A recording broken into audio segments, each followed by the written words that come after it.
Hey, it's Thomas here, and I know what you're thinking. Whatever happened to that CO2 that you're going to put on this high-tech planet tank? Well, let me tell you, it's here, the episode you've been waiting for on high-tech planted CO2. And I'm sorry I took so long getting here, but now that we're here, let's talk all things CO2 for planet tanks. And photosynthesis, not like all things CO2. I'm not carbonating drinks. Let's get to it.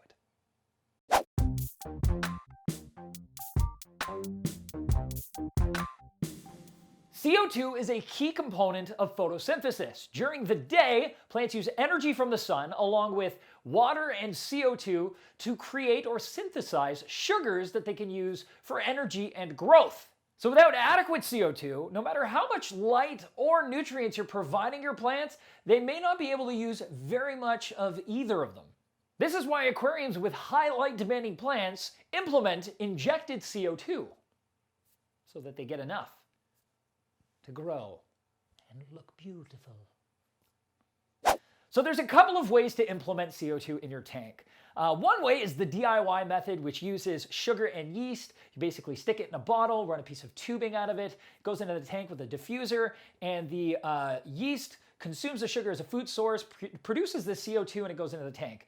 One of the biggest issues with that method is it's not very consistent. The yeast kind of produces CO2 in a big arc, so you get very little at the beginning, then you get a lot, and then you get very little closer to the end. It requires a lot of maintenance because of that if you want to try to keep it consistent for the plants, and it's a little bit on the smelly side. It's not really fun to work with. So although it can be useful, it's not the best way to do it, and it can be very frustrating if you're not getting the results you want. Your second option is a pressurized CO2 system, which, although they come in, various setups and forms, basically always have three major components, which number one is a pressurized CO2 bottle filled with CO2, of course. Number two is a regulator, which allows you to regulate the flow from the bottle to the aquarium. And the third is a diffuser, which will help give you the best saturation of CO2 into the water. The bottle can either be disposable or refillable. The regulator could be quite simple with a single gauge and a valve, or more complex with multiple gauges and valves, and even include a bubble counter or solenoid. And diffusers can vary, being either an in-tank, inline, or even external. So I think the easiest way to explain all the components of the CO2 system and kind of how they work and go together is to show you the CO2 system I've got for this setup, and I'll walk you through it while I put that system together for this tank. But before we do that, I do want to talk a little bit about how you measure CO2 in your aquarium and what kind of levels of CO2 you're actually aiming for your plants. For most plants, you'll want to maintain the CO2 level in the aquarium somewhere between 10 and 15 ppm. With higher light demanding plants, being closer to 15 or 25 is going to be better. Now, you can measure CO2 in a few different ways. The most common way is a drop checker. It's a small liquid-filled container that sits inside of the aquarium, and as the CO2 levels rise and fall, the drop checker liquid will change color from blue when they're low, green when they're optimal, and to yellow when there's too much CO2. Drop checkers are great because they require little effort to maintain, and they're giving you a consistent visual readout on the amount of CO2 in the tank. Next up, we've got CO2 test kits. Now, they are a bit time-consuming, and especially when you're setting up your first CO2 system on the tank, to get it dialed in properly, you should be testing, 3 to 5 times in that first day, and it could even take a second day before you're dialed right in. And then after that, you're going to want to test at least once a day just to make sure the tank's on the right track, because if you get really high CO2, you could really hurt the fish, or if it gets way low, then you're not doing your plants any favors. So yeah, it can be a little tough. But the trade-off is CO2 test kits can be quite accurate, so if you want to hit a very specific level of CO2 in the tank, that is probably your best bet to get that very precise measurement. Lastly, we've got CO2 monitors and other monitors that will essentially allow you to determine the amount of CO2 in the water. They're great because they tend to be very accurate. They also give you a constant visual readout that's very easy to read because it's just numbers, you know exactly what they are. The problem is they tend to be quite expensive to purchase, and they also have fairly pricey replacement parts like probes. And then there's also calibration solutions that you're going to need to replace over time as well. You also have to keep them calibrated at least once a month in most cases. So, upkeep is minimal, but again, can be a little bit pricey. So not for everybody, but if you have it within your budget, they are an essential tool, and you will very much appreciate having one. A handy trick is to use a pH test and KH test and take those two values to deduce the potential amount of CO2 in the system. There are handy charts to help determine how much CO2 your system should have using those two readings. So if you don't have any other form to check your CO2, that's always a last-ditch effort. Personally, I really like to use drop checkers. They give me a really good indication of whether or not there's enough CO2 in the water versus too much that might hurt the fish. And that's all I really need on a day-to-day basis. If I ever find that the plants aren't doing well enough and lighting seems to be in order and fertilization seems to be in order, I can always use a CO2 test kit to find out exactly what level my CO2 is at and try to drill down to a more specific number from there. However, that's, few and far between. Really, drop checkers enough for most situations. They're inexpensive, they're easy to use, and that's just my personal choice. So now that we've gone over all of that, how about we go get that system set up and I talk to you more about those components. Yeah, let's do it. For this system, I'm going to be using the ISTA Professional 1 liter face-side CO2 system. It's basically got everything you need to set up a CO2 system for your tank, which is awesome, and it's not a massive size. A 1 liter bottle is going to do a great job on up to about 55 gallons. After that, you might want something a little bit bigger. All right, so let's open it up and look at what we've got on the inside. Oh, wow, that's really well laid out. I like it. Okay, so in the box, you've got your CO2 cylinder. You've got a couple of components that make up the stand for the CO2 bottle so it doesn't easily tip over. You've got your CO2 tubing, which is airline tubing. Usually it's a specific grade that doesn't allow CO2 to bleed through the tubing or come through it. You've also got your regulator. This is a face side regulator. It means it's just going to stick off of the bottle facing you. You've got your gauges. It's got a needle valve attached to it already, so that's where you do all your fine tuning and control. You've also got a check valve, which is really important. It makes sure that you get no back siphoning from the tank to your CO2 system. You don't want any water getting inside of your regulator. The regulator also has a solenoid attached to it, and it comes with a timer so you can turn the solenoid on and off. This system has a nice clear diffuser with a ceramic diffusing disc. It also comes with a couple of clips to make sure that the tubing very easily goes over the lip of the aquarium without kinking and down towards the bottle. One has a suction cup so you can stick it to the outside of the tank. This one would clip on the top. You've got the sticker for the aquarium for your drop checker, the drop checker itself, and the liquid for the drop checker so that you will be able to measure your CO2 at all times. So now we're just going to get everything out of the box and assemble it.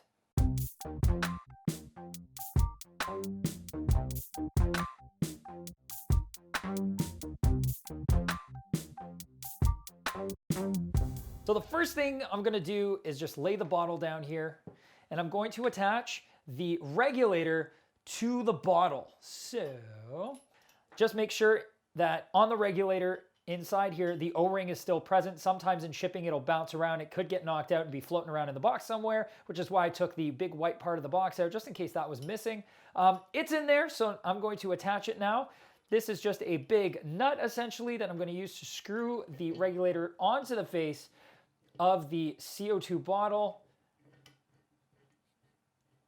Ooh, okay. So you want to get it nice and tight, but you only want it hand tight. You don't want to over tighten this. So as tight as you can get it by hand is usually enough. You'll know soon enough whether or not you have any leaks, but you should not have any kind of a leak if you get it nice and hand tight. So before I take it to the aquarium and get it finished there, I am going to attach the tubing here to the needle valve. So the first thing I want to do is just take the nut off. This nut is very important. It basically makes sure that the tubing does not pop off. It's under a lot of pressure. So you want to make sure that you get it nice and snug.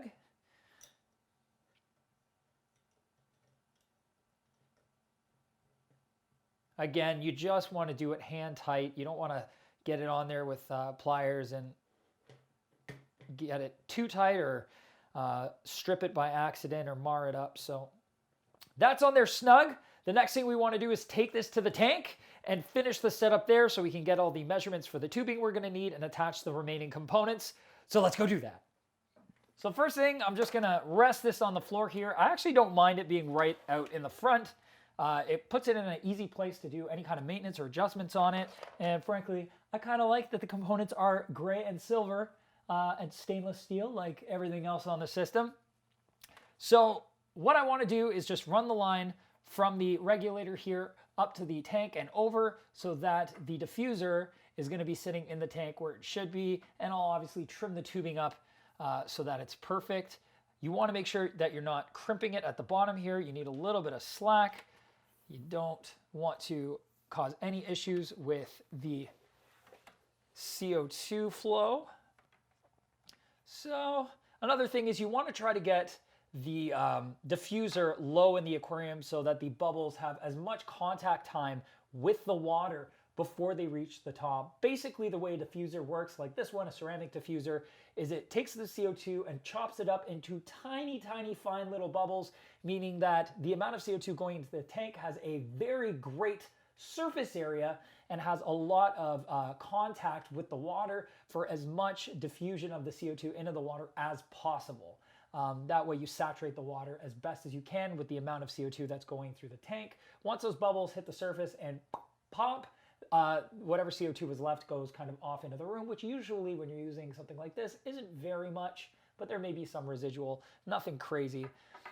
So let's start by taking our little clip here, and I will just clip it onto the edge of the tank and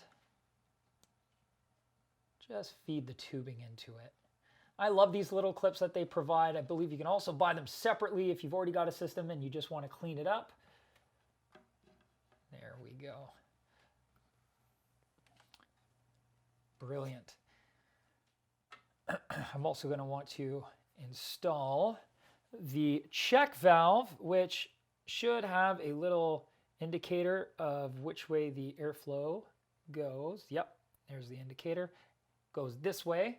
So I'm just going to grab a pair of scissors for a snippety snip, and I might have a pair right here.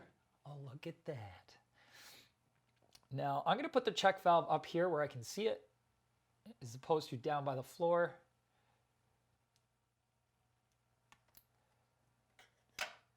And much like the other components, it has a pair of nuts to make sure that the airline does not just pop off. Now, it's really important that you don't use just a typical aquarium air valve or check valve, because the pressure that is going to be inside this tubing is much, much greater than regular airline pressure, and it will just literally pop off the outsides or break the valve. So you have to use a CO2 specific valve. If you're building a system in separate parts, keep that in mind. If you get an all-in-one system like I got, it kind of keeps it nice and simple for you because all the components are already there that you're going to need. So with that installed, my next little step here is to get the second holder down where I want it. I'm going to get it as close to the bottom as possible. And then I'm just going to, again, feed the tubing through it. I'm going to actually pull that off the suction cup now that I know where it's going, and just start the tubing, whoa, right where it's supposed to go. And then get it all the way around. And clip it back in after. Just makes life a little bit easier. Make sure I got that correct. Oh, it's a little tight. I'm just going to shimmy it a little bit. Shimmy, shimmy. There we go. I don't like anything being taut. I want it to have a little bit of give. Perfect. So there we go. All right. And I only need a little bit of tubing just to attach to the diffuser. So I'm going to cut it off right about here.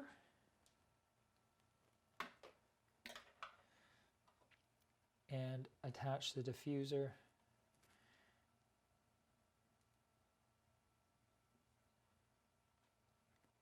Going to just get as much of the tubing onto the diffuser as possible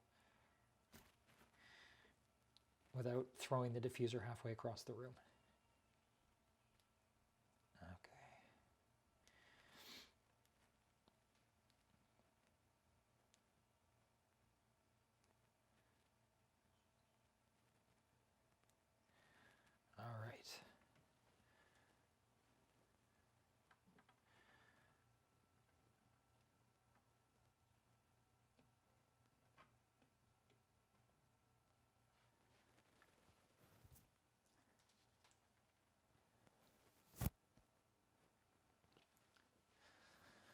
So the next component I'd be installing is a drop checker. I personally like to install it on the opposite side of the tank from the CO2. That way you're not accidentally getting any CO2 bubbles stuck inside the drop checker. Now, I'm not really going to be using the drop checker yet because, let's just get it down right about here.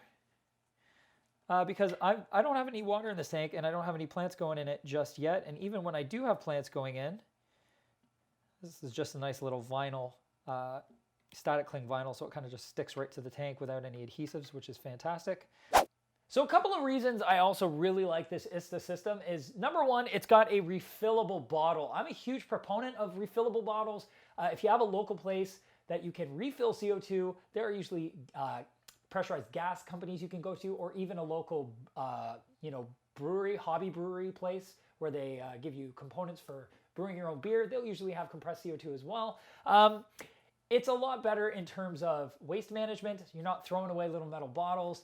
It ends up being more cost effective over a longer period of time because those little bottles of CO2 cost more money to make than just one bottle and going and getting it filled up every time. For me in Canada, in my area, it's about $7 or less to fill up this bottle, which on this tank is probably gonna last me the better part of a month, possibly longer, really depends. So ultimately, that's why I really prefer refillable. But if you don't have that option in your area, those disposable bottles are a really great alternative. Another thing I really like about this system is it comes with the solenoid, which I mentioned earlier, and a timer to control it.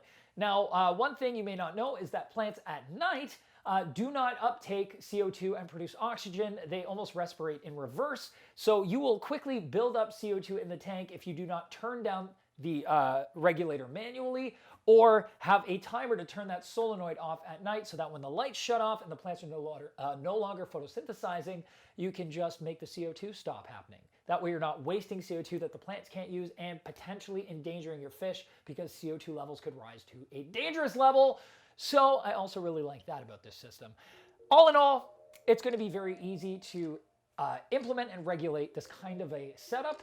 Even for somebody who's new, it might look complicated, but it's really not. Now, I'm not going to be setting this up or rather, getting the CO2 flow started and showing you how to kind of dial in the system today because I've got no water in the tank and no plants to appreciate that CO2. And it probably won't happen for a little bit because we're actually going to be starting with the dry start method, which I will talk about in the next episode. I'll go over exactly what the dry start method is, why I wanted to do it. Basically, it's because we've already done the wet planting method.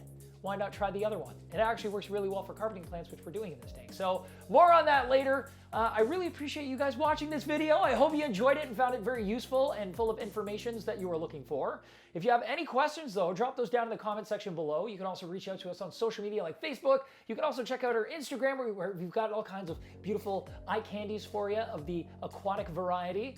And don't forget to subscribe so that you can see this system bloom into a luscious jungle of carpeting plants and red and purpley things that I have yet to decide on. But we'll talk more about that next episode. All kinds of great high-tech plants. It's going to be fun. So keep on tagging with me. Keith? We shall. It's going to be fun. Let's do this. Look at me. Breathing out CO2 while I'm talking.